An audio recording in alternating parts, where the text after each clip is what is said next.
not a drop to drink. "I'm still not sure I follow you," said Marion Iroquoisa. As soon as she'd spoken, she regretted her apologetic tone, and stood up a little straighter. "Could you explain it again, please?" she said, with a little more authority. The marcher frowned. He continued to absently fiddle with the 3 smooth rocks he seemed to have in his hand whenever he tried to explain anything to her. She found their constant motion and the barely audible sound of them grinding each other smooth a little distracting, which did not help her follow his intricate explanation. "I'm not sure I can put it any easier," he said slowly. "If it's a corruption of flows, then we could build shot dolmens round the area, but it'd run the risk of being like a dam, you see, with winter magic being like water. But if we could build a dolmen over to actual regio, close like, it'd stem the flow completely. Like sticking a stick in a hole in a dam instead, aye?" "You're saying that if we try to contain it but it's drawing power from the winter realm, then a barrier will only work for so long before the power starts to wash over the top and it starts spreading again. Whereas if it is drawing power from the winter realm, then closing the regio at the centre will cut it off?" The marcher nodded enthusiastically, a broad smile on his narrow face. "Aye, but if it isn't about the regio, and the regio's just a symptom like, then 'twould do no good to focus on the dolmen at all. Best case, it'd just slow it if you cut off the flow from the winter realm. Because I've no doubt the flow of winter from the realm is speeding it up. Can't see why it wouldn't. Now, on the other hand, if we can work out how it's spreading, we could maybe lay down a ring of earth round it, focus the magic and move it elsewhere. Somewhere it'd do some good, maybe desiccate a couple of swamps, maybe, assuming we'd got enough granite like, and we'd line up with chain and floater." He showed her his diagram again, which would have been a lot more useful if he hadn't drawn it in charcoal and then sweated on it while trying to explain it. "You see?" he asked hopefully. "Not entirely," said Maria. The marcher's face fell, and she felt a twinge of guilt as if it was her fault she couldn't entirely get past his thick accent to understand the complex arcane theory he was trying to explain. "So how will you tell whether the stones will help?" The marcher's face lit up. "Why, we'd need to go to regio and I'd need to see how it interacts with rocks. No point trying to guess, not when the whole grasslands is at stake, aye?" On that, at least, they could agree. When there was a chance that the entire great grasslands, or worse, might be swallowed by the blight, there was no way Maria or any of the Hakimo were going to rely on guesswork. Overview. The strange blight that has struck the great grasses at the heart of Madruga remains a threat. The Silver Chalice identified through their recent investigations that the blight was born by and channeled through strange creatures known as dry patricians. So called because most of the ones that have been observed wear cowled robes not unlike those worn by the ancient ancestors of the Highborn, and of course the Freeborn, and several of the League cities as well, of course. These navigators of the wastes possess intelligence, though the investigations of the Chalice has revealed they do not seem to be truly alive, nor actually dead, nor really anything in between. They don't appear to be unliving either, and seem to be more akin to the Ashabti of Urizen, creatures that appear to live but are closer in nature to enchanted magical objects. Whatever their intent, and so far this has been difficult to divine other than to consume all the moisture of the great grasses, they have at their disposal the power of many dry ones, or parched, those who have fallen in the blight, and succumbed to its wasting nature.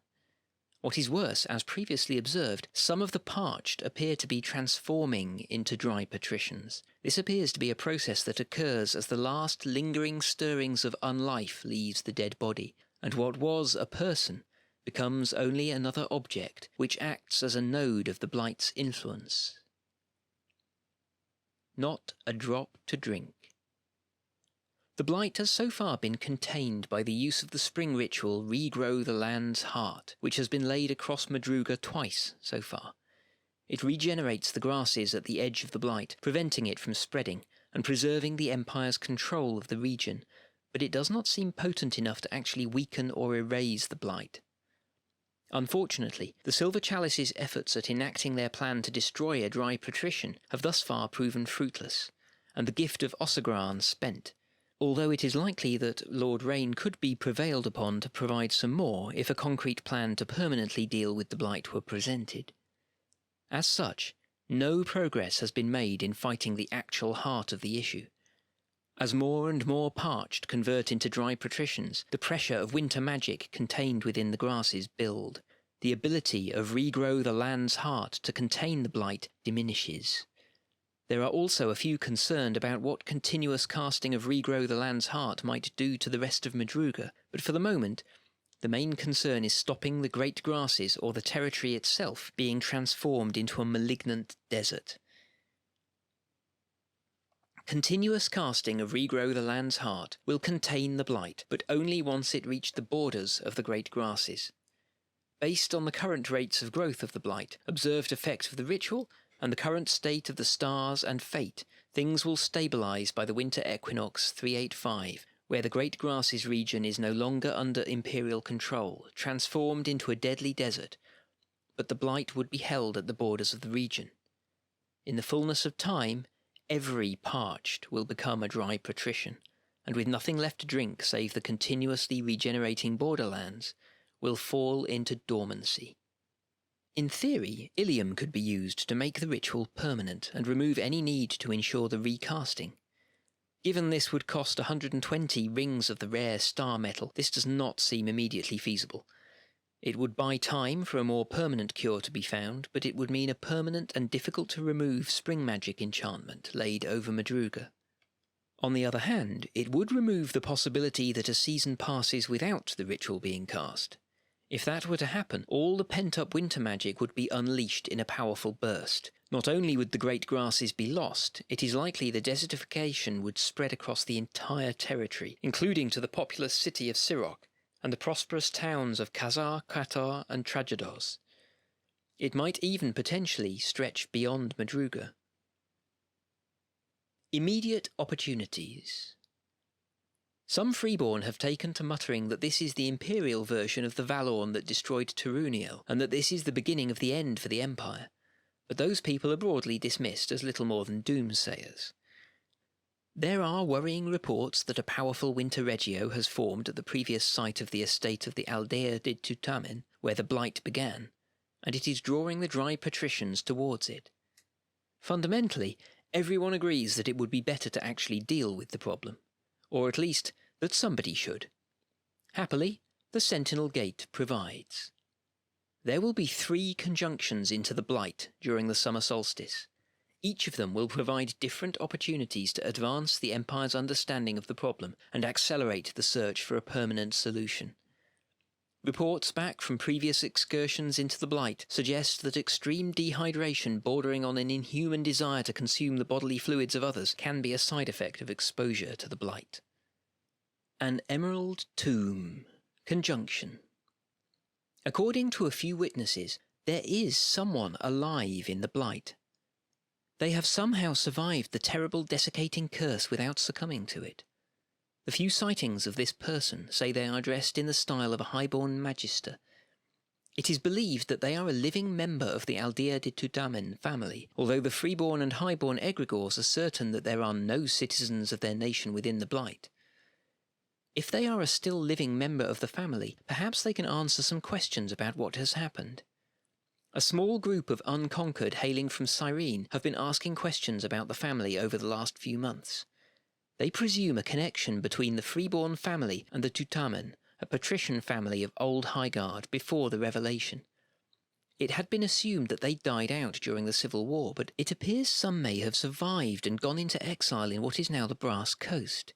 They seem very keen to talk to anyone who can confirm this for sure. The mission here is simple. The small group of unconquered have made a request of the Champion of Loyalty to journey into the blight, find this living individual, and either conduct an interrogation in situ, or, and this seems quite likely to be necessary, extract them back through the gate for questioning.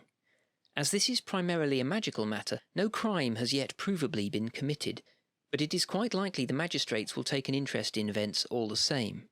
Indeed, Magistrate Tuomisban has noted that this individual is probably legally a foreigner and therefore protected by imperial law. Heroes of the Empire should conduct themselves accordingly. If this individual is not bonded to any egregore, then the cuckoo's egg would be needed to retrieve them back through the gate. They will need to be willing, but given their current location, this may not be so hard to achieve. There will almost certainly be at least one dry patrician present in the area and a number of parched.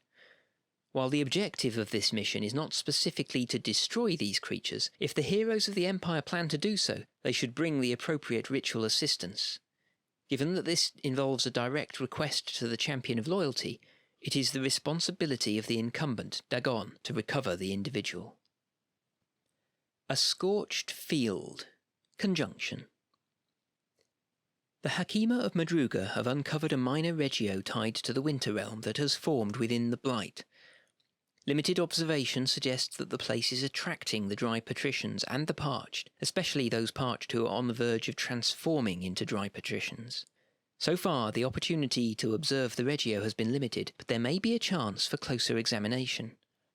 Following in the wake of their Silver Chalice colleagues, several scholars of the Unfettered Mind have volunteered to accompany an expedition into the Blight to help assess the situation. If they can be taken to the regio and protected, each of these scholars can provide their own unique perspective. They will spend some time making observations and measurement of the phenomena and forces at play, and will be prepared to submit a proposal for the consideration of the Empire's magicians within a season or so. Obviously, they will not be able to provide advice if they are dead. They are good at fieldwork and studying magical phenomena, and significantly less good at defending themselves. Each of the scholars has their own theories and their own experiments to perform. The first scholar is Barty Dowerfen, a marcher from a proud tradition of Bragus landskeepers. They have a particular interest in winter magic, especially its effects on the land itself, and the ways in which this can be positive if properly channeled. He is interested in the possibility of using properly made standing stones to contain the magic of the Blight permanently, or perhaps even funnel it elsewhere within the Empire to provide beneficial effects. He wishes to travel to the regio and observe the effects on some test rocks as a proof of concept, ideally with the aid of some other landskeepers. Someone who is prepared to watch over them at least. The second scholar is Frostbiter Grick. Grick is a member of the small Frostbiter Legion who ordinarily fight with the Winter Sun as full-time soldiers. Grick is a shaman, and one of their ancestors was the slave of a powerful Thule warlock who experimented extensively with the power of winter magic to blight and sap the land. Unfortunately, this ancestor's voice has of late fallen silent. Grick anticipates that by placing themselves under the stress of an excursion into the Blight at the heart of this nascent regio, they will rekindle their ancestor's voice and provide them with the perfect opportunity to opine on ancient Thule magics. Obviously, they would prefer to do this alongside their fellow Frostbiters, but the rest of their comrades are recovering from a season of fighting in the Barrens. As such, they look to their fellow Imperial Orcs at Anvil to provide them with aid. The third scholar is Merry Songbird's Passing, a Navari Vate who, like many in her nation, specialises in an understanding of the Valorn, but is a master of winter lore rather than spring lore. Her time in the Unfettered Mind has been marked with much theorising and long, mostly unread, treatises on the potential for Valorn of a different season. Obviously the Blight is not the Valorn, but it probably is, maybe, quite like the Valorn, possibly, albeit fuelled by winter magic rather than spring. Merry wants to view it for herself, close up, at this winter regio. The Navarre have an interest in the power of the Dance of Navarre and Thorn to sap the strength of the Valorn. If that understanding could be leveraged to assist with magical problems fundamentally different in nature, that would be very interesting indeed. Obviously Merry would like some fellow Navarre with her to help. Analysis of the conjunction of the Sentinel Gate determines that not more than 25 people may make use of it. There are 3 scholars who are each hoping to be one of those people, and appealing to their own nation for support in surviving the rigours of the Blight. In theory they could all go, but an expedition with divided purposes may be too weak to survive the threat posed by the dry patricians and the parched that frequent the regio. Responsibility for this expedition is on the incumbent Grand Master of the Unfettered Mind, Eliza, who will need to make the final call on which scholars should be sent on the regio expedition and who should be responsible for protecting them and bringing them back safely. The scholars are expected to arrive at Anvil around 4:45 on Saturday evening. They will make their way to the hub and expect to meet the Grand Master there. The Arid Battlefield. Conjunction. A third conjunction has been identified that leads to the estate of the Aldea de Tutamen. Prognosticators have determined that it will allow Imperial heroes to intercept a force of dry patricians who are moving towards a powerful winter regio, along with a group of parched who may already be undergoing the transformation into the more powerful form of horror. It's unclear what they intend to do at the regio, but it seems a very poor idea to let them do it with no resistance. The dry patricians must be prevented from doing whatever it is they intend to do at the winter regio. Reports from those scouting the edge of the Blight confirm that there will be at least 4 dry patricians present, as well as a number of parched. Each, even individually, is a formidable foe. As a whole, they are a terrifying prospect.